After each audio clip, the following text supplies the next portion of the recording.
जरा सोचो, दुनिया भर में भगवान की पूजा होती है, लेकिन अवतार हमेशा भारत में ही क्यों हुए? क्या ये सिर्फ आस्था है या भारत की मिट्टी में सच में कुछ अलग है? ये भावनात्मक सवाल नहीं है, ये सभ्यता का सवाल है।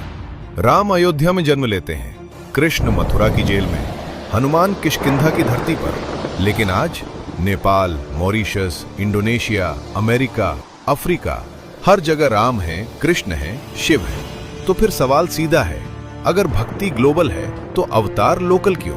क्योंकि अवतार सिर्फ पूजा के लिए नहीं होते, अवतार होते हैं संतुलन के लिए, और संतुलन वहीं बिगड़ता है जहां सभ्यता सबसे गहरी होती है।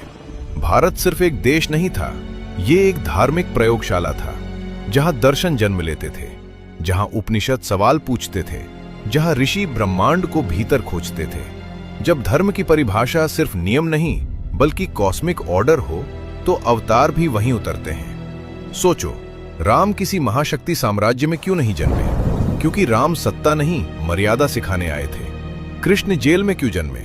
क्योंकि वो दिखाना चाहते थे अंधेरा कितना भी गहरा हो, प्रकाश वहीं जन्म लेता है। भारत की खासियत ये नहीं कि यहाँ मंदिर ज्यादा है, खासियत ये है कि यहाँ अवतार की जरूरत को समझने वाली चेतना थी।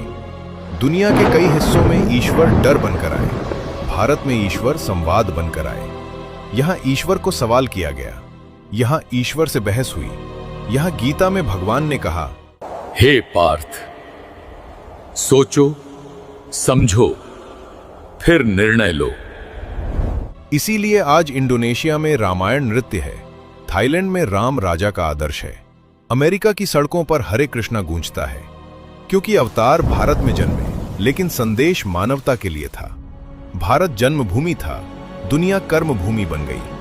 तो सवाल ये नहीं कि भगवान भारत में क्यों जन्मे, सवाल ये है क्या हम आज भी उस धरती के योग्य हैं जहां अवतार उतरते थे?